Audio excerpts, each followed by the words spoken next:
You know, I think fishing has been in my blood since I was born. It must have been, because my mother tells me that I was overdue as a baby, and she would walk the shoreline of Goldstream Park in Victoria, wondering when I was going to actually make my debut into this world. So she thinks that I was somehow talking to the fish. As my birthday's in November, there was a lot of salmon in the river, and so after I was born, there was limited opportunities when we were really young, but in 1978, our family was able to afford and purchase a boat, which was a 22-foot fiberglass boat, which we used as our vacation in the summertime, our thing to do in the weekend. We were on it all of the time.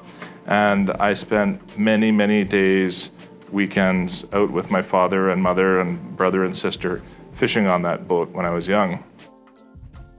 My mother worked for a marina in Victoria, and at that marina there was a charter boat that would go out fishing every single day in the summertime.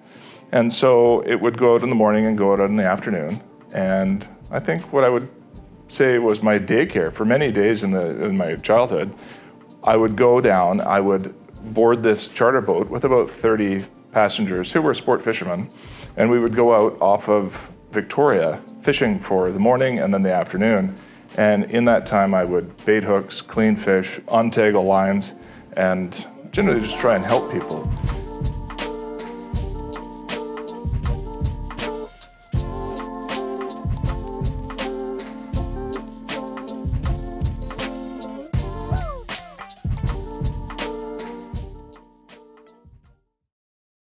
After high school, gone up and worked in Haida Gwaii, on the west side of Haida Gwaii, on a remote mothership type of sports fishing operation. And there I learned about general fishing practices in the north, mostly cut plug herring fishing, which is pretty common around the Campbell River area. And we would fish in some interesting conditions out there. So relationships on the coast are really what have built this business for us. Whether it's, again, customers, crew members, communities, there's a real connection that our family feels with the First Nation communities. So much so that in the Haida Gwaii area, we were able to get to know many different individuals who worked with us up in Haida Gwaii and who had good, long-standing, deep-rooted connections with the communities in Haida Gwaii. And so much so that in 2010, I was adopted into the Haida Nation's Skidans clan, which was a fantastic experience for me and for our children to see and to be part of, a living culture. Very early on, when I was preteen, the charter boat I spoke of earlier that I would go fishing on was actually captained by a Songhees First Nations man. His name was Tor Miller. And at the time, he was both a commercial fisherman and he was also integrated into the sport fishing industry as well because he was a captain of a large sports fishing vessel. I learned a lot of stuff from him. He was a fantastic personal mentor. He was one of the most well-known, respected people in Victoria at the time is how I remember him. And he was very sweet. He was very considerate, very caring.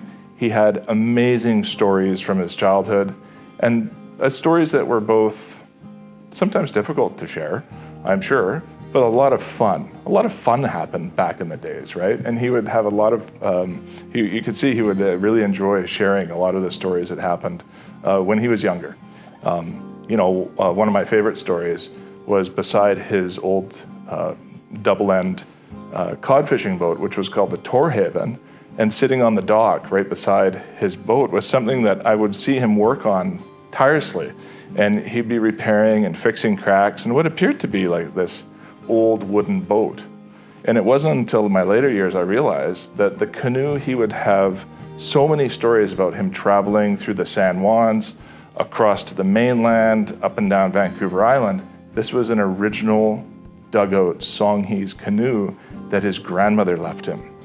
And this was a very important living, working artifact of the coast which really inspired me to look into other aspects of First Nations culture because I witnessed it.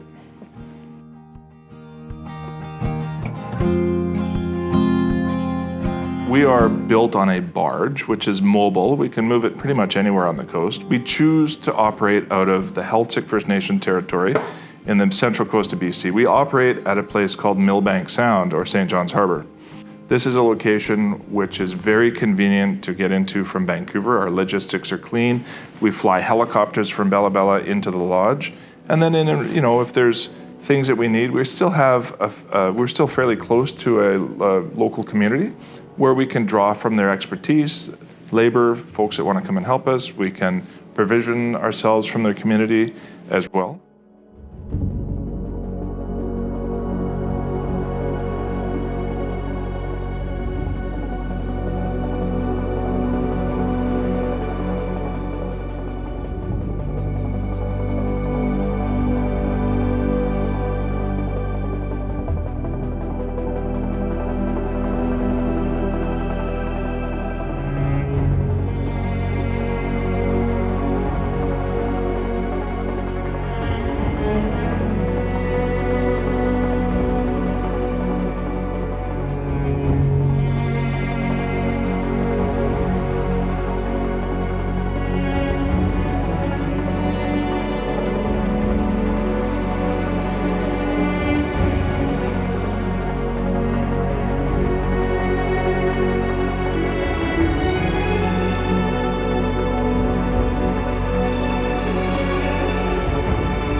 We are an 1,100-ton, 15,000 square foot building floating in the middle of nowhere. We have 17 guest rooms, all with soaker tubs, showers, very comfortable lounges, rooms. We have a sauna, we have a steam room, we have a hot tub, a plunge pool, wonderful culinary team with a great dining room with the best view in British Columbia.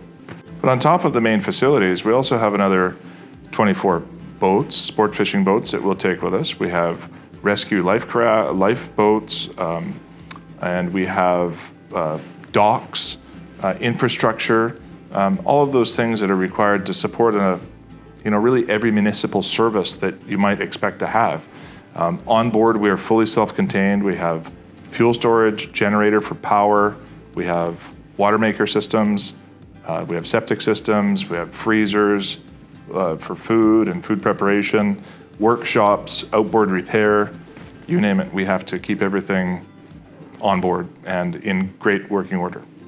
So under our current business model, where we're pretty much exclusive to sport fishing, we spend about 90 to 100 days in the central coast of BC, and the rest of the time we're either in transit or we're at moorage down in the Campbell River area.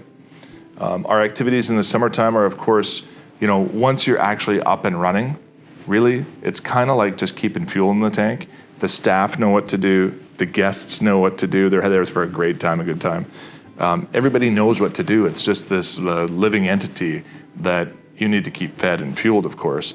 The real work for us is in the wintertime, making sure that everything is safe, well-maintained, in perfect shape, because we need to take what is essentially cold ocean barges. We need to turn those into a very high-end customer experience in a very quick, short amount of time. We bring the facilities down to Campbell River. We can access both a lift, so like a dry dock, if we need to lift the facilities out of the water to maintain the bottom, we can weld, we can paint, we can clean and inspect for safety reasons. We have safe moorage here just north of Campbell River. And the main thing is that we can access great suppliers to help us out. And we contribute annually about $1.5 million to the community.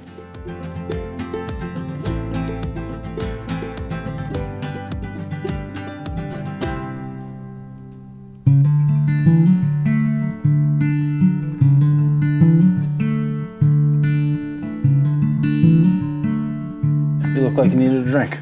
Here's scotch. Oh, well, thank you. You telling your stories again? Is this guy filling you with a lot of stories? Yeah, you got to be careful with the information he gives you. He's very believable. I know this because I've worked with him for the last couple of years. So this one time, we were actually up Millbank Sound. We hopped on the Glendevin. I believe your kids were with us, Fisher and Hunter. So he likes to tell me a lot of information because I'm from Alberta. I'm new to oceans, fishing, and boats. I don't know what I'm talking about, so I rely on him for proper information.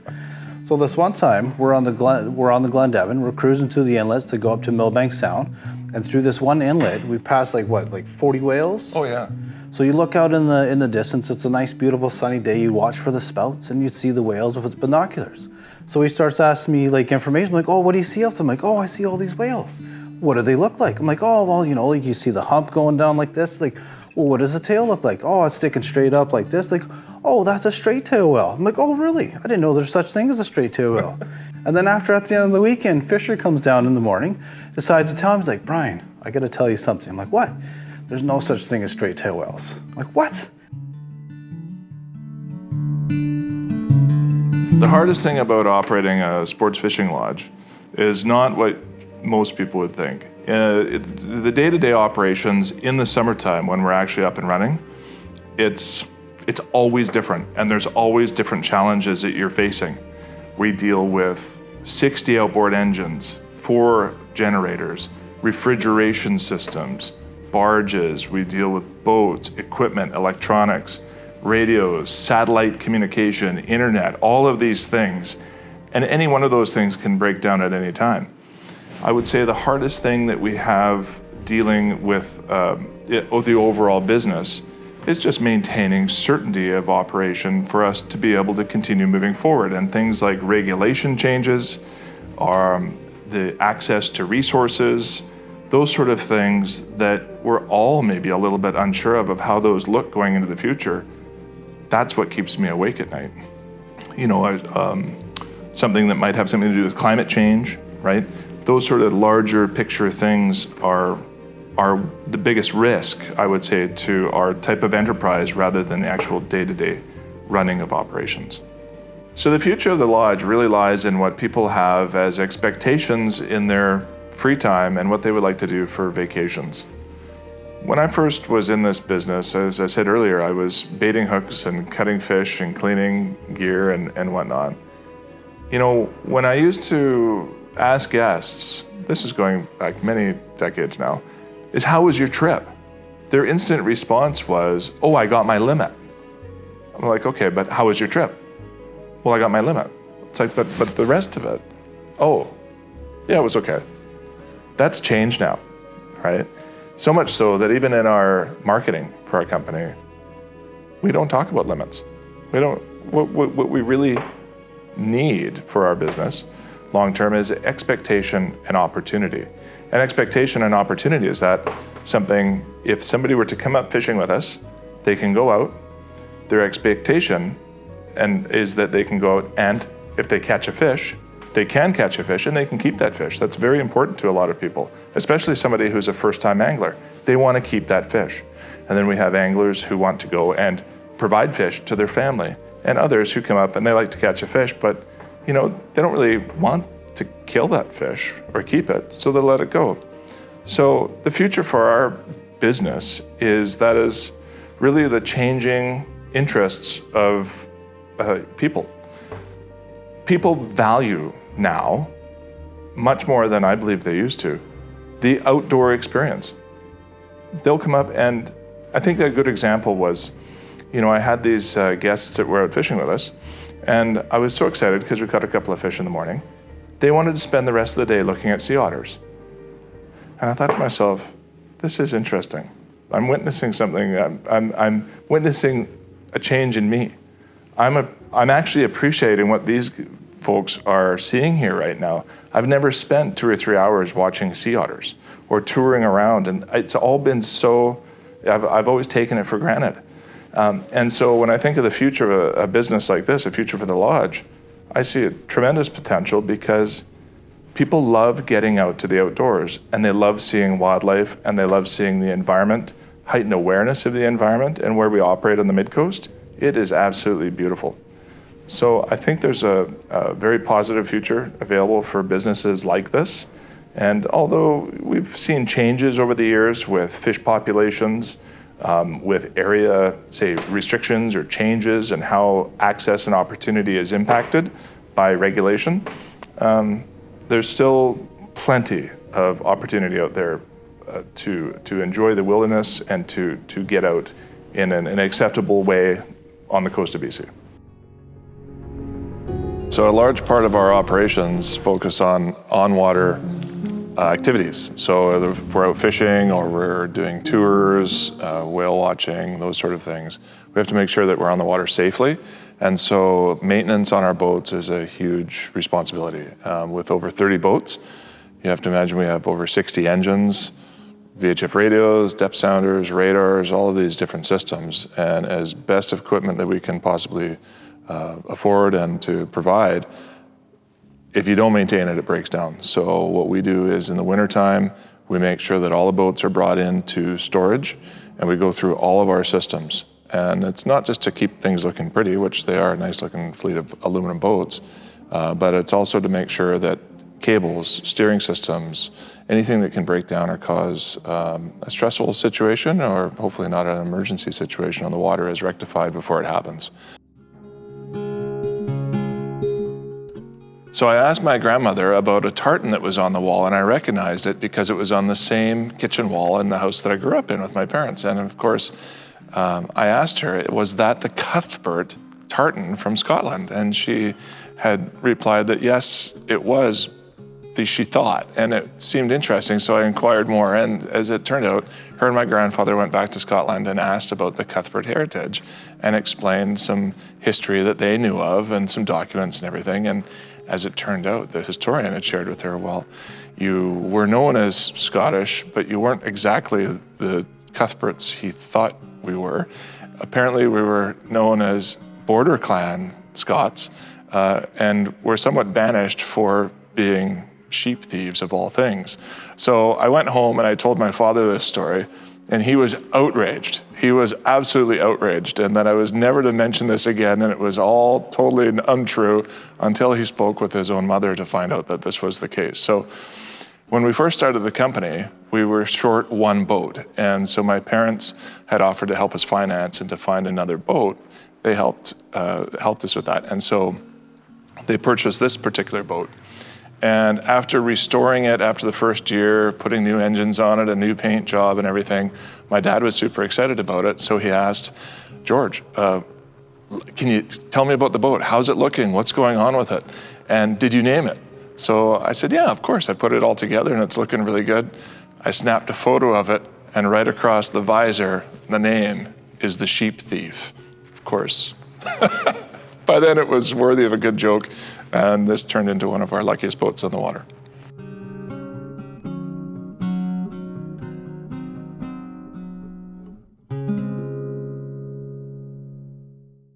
This boat was absolutely a favorite thing for my mom and dad to be out on the water, and often, you know, I'm sure just together fishing and whatnot. My mother had actually caught a very large salmon that won the largest tournament on southern Vancouver Island, and that was the Juan de Fuca Invitational. And when I was up north at a fishing lodge, we had very slow internet service, and I remember being slightly irritated that somebody was sending me a photograph, and it took several minutes at $5 a minute to download. And when I finally got the photograph, it was a picture of my mom with a check for $20,000 for catching a big fish in a salmon tournament, right? So she got the big fish, and it was really funny because when my parents were fishing on this together, my dad had caught a fish, and of course, you don't have to keep every fish, so it was about a 15-pounder, and he was like, oh, I'm gonna let that one go, right? And so the next time the fishing rod went down, he went for it, and as I understand it, she elbowed him in the belly, took the rod, and she goes, you're not letting this one go, and that was the fish that caught and won the tournament.